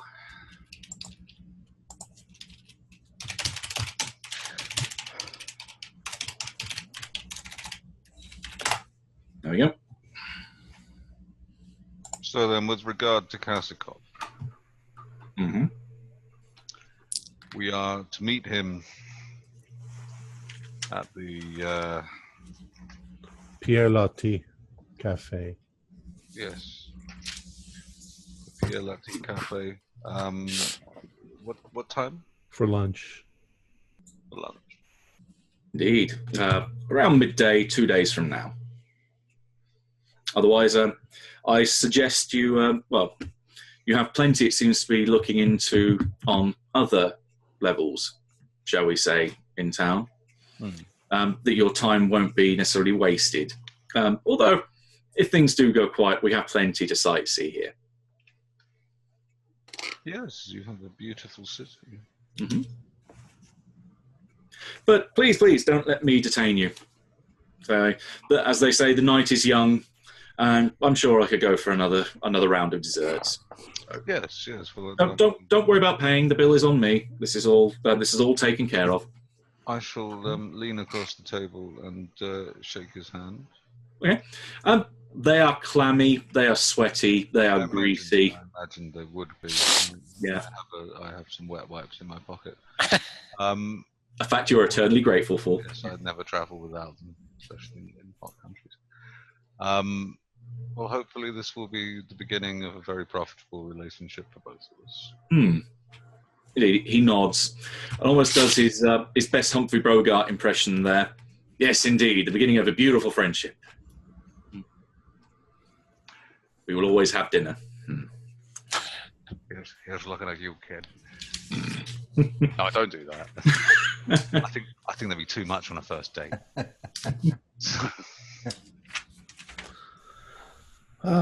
Thank you very much for a lovely evening. No problem. Okay. Enjoy Istanbul. And I take it with that, then you are heading away from the table. Yeah. Yes. Oh my God, I have to go throw up. I've eaten so much food tonight. This polite thing. I quite fancy a kebab. They'll probably wait till after everybody disperses, then we'll saunter out individually. Yeah. Sure. Okay, so after trips to the loo, after waiting for various other people to come back, you can get back together. Do you want to meet down in the lobby, or do you want to go back to the apartment or somewhere else? I presume you do want to get together as a group. I'd say it's probably best if we wait in the lobby for I assume Eamon and Steve are going to come down. See, I would disagree. Yeah. I think we should just keep on walking and we'll all meet back up on the roof. Rooftop. I was thinking That sounds perfect, actually. rooftop. Well, Henry wasn't there when we made all of our decisions, so Oh, that's what we were going to do. So okay. Oh well, if that's what you've already decided, then let's stick with the plan. yeah, it's the safest place for us to meet. Realize as this goes along, it's even safer if we meet on somebody else's rooftop. Actually, no. What was that's the not a bad idea. safest thing really would be if we meet on 7 separate rooftops with none of us knowing which rooftops the other 6 are on. But they're all That within way sight there's of one no another. chance of a leak. All we need is some semaphore flags. Or some Aldis lamps. Yeah, they certainly wouldn't be able to record that all that well. Let's go to the rooftop then. So we make our way back to the rooftop. Okay, insert kind of the montage cutscene here of taxis, walking by car, however you wish to get back there. You arrive back without interruption back at the rooftop. Well, that was a lot of information. My head's spinning, and I'm not sure if it's from that or the alcohol. It seems like you had a good meeting, and he seemed to be swell from a distance. It was an okay man. Has anyone seen where I put that bottle of Pepto-Bismol? We heard, Matt, Smelling. me and Eamon heard most of the conversation, correct? And we we, had a- we fill any of the blanks. Yeah. Yeah. Okay. Enough to catch the general gist of the conversation. Yeah. All right. Well, in that case, I'd be like, Steve, I'm dying to ask. What kind of love note did you get there? She essentially said, "Don't trust him." So the strange woman that made out with you in the bar and then walked away said, don't trust the man who's giving us all that good information. Is that the him? Was that the him? I imagine. I have no idea. Well, why would she give that note to you when she didn't know that you had anything to do with? Because she does. I think Well, she does. she knows something because she made a beeline right for him. I think that she knows. Remember, Was she the woman from the other night? Yes. yeah, she saw us all together at the table at the very same place. So that's Nurtin Bergazi. My assumption. Narton. Well, gentlemen, I should tell you, I don't know if it's an actual connection or not. It's not an uncommon last name in this city, but my assistant at my lab is Demir Bergazi. So I will have to talk to him. I don't think you can assume there's any coincidences. Well, I'm not safe. Well, maybe like Smith. I mean, just because one person's named Smith doesn't mean there's not a million other people named Smith. Be on the safe side, though. But it did take me by surprise. He's been my assistant for years. He's an outstanding lab technician. Anything I've learned in the field, go with your gut. Always. And quite honestly, although he knows that I'm associated with the CIA, he knows absolutely nothing about 46. But why would she? Number one, do you think that she knows about Section 46? And two, why would she say not to trust him? Well, we'll ask her. well, didn't you notice that when our friend the doctor here chose to make a remark about the nature of the sort of people who join cults, I thought Josh's reaction was rather odd.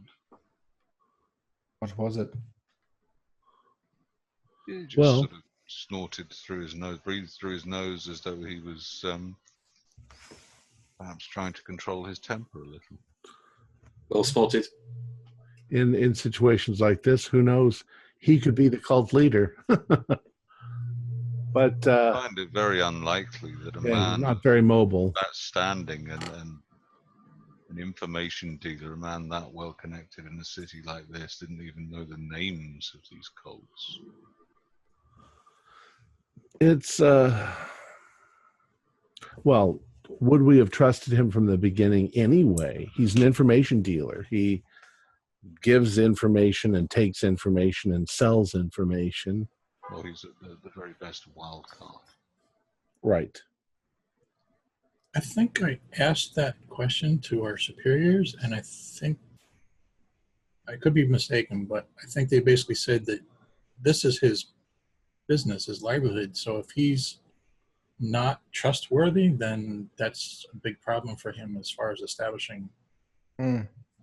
So That's that, true. But that could just mean the CIA stuff, Yeah.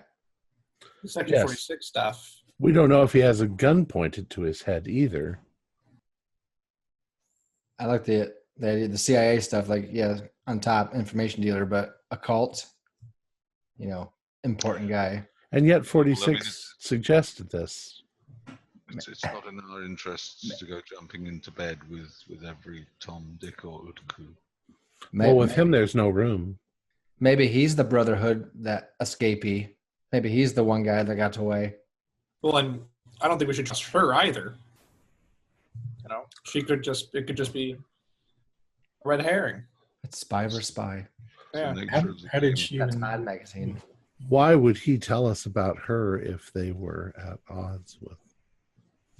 We've got a mystery to unravel here.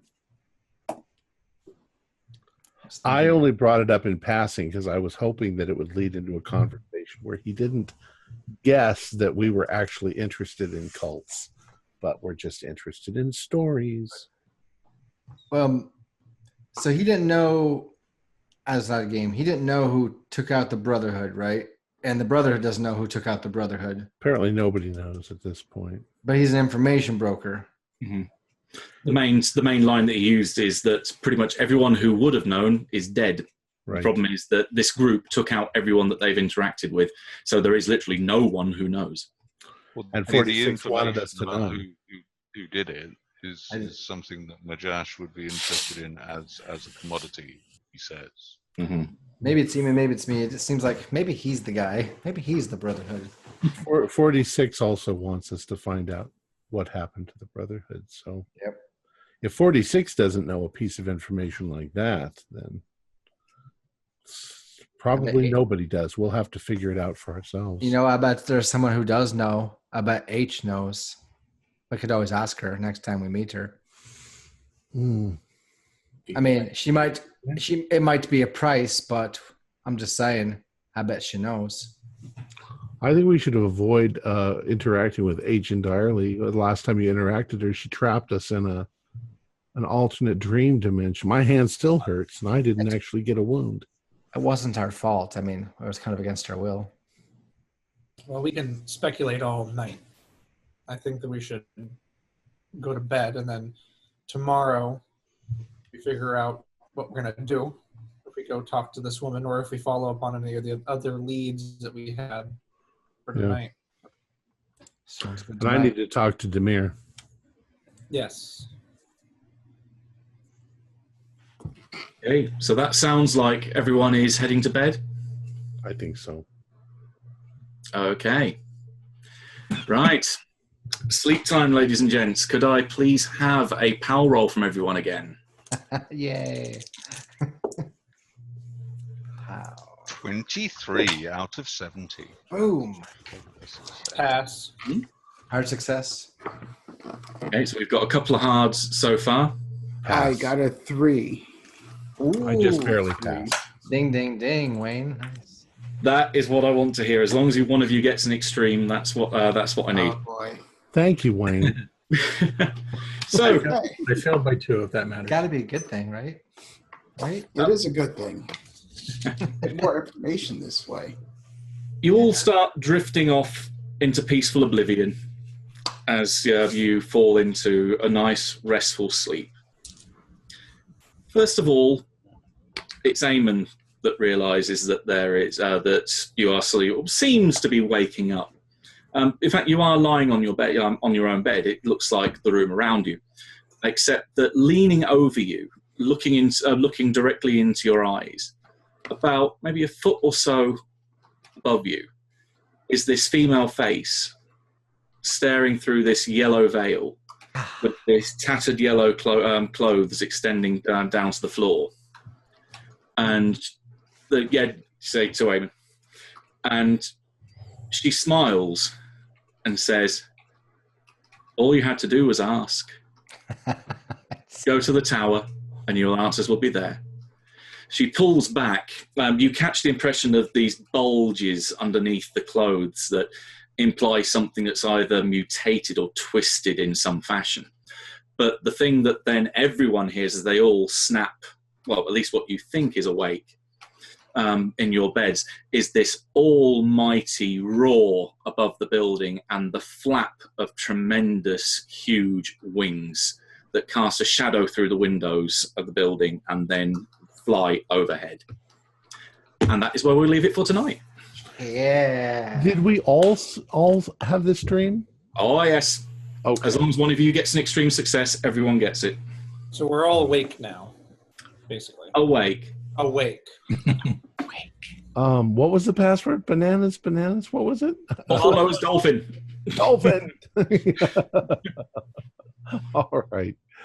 Our players for this episode included Jeff Wilkins, Bill Mize, Lewis Glasstower, Mick Swan, Wayne Worthy, Thomas McKeon, and myself with Matthew Sanderson as Keeper of the Secrets. Did I get everybody? I think so.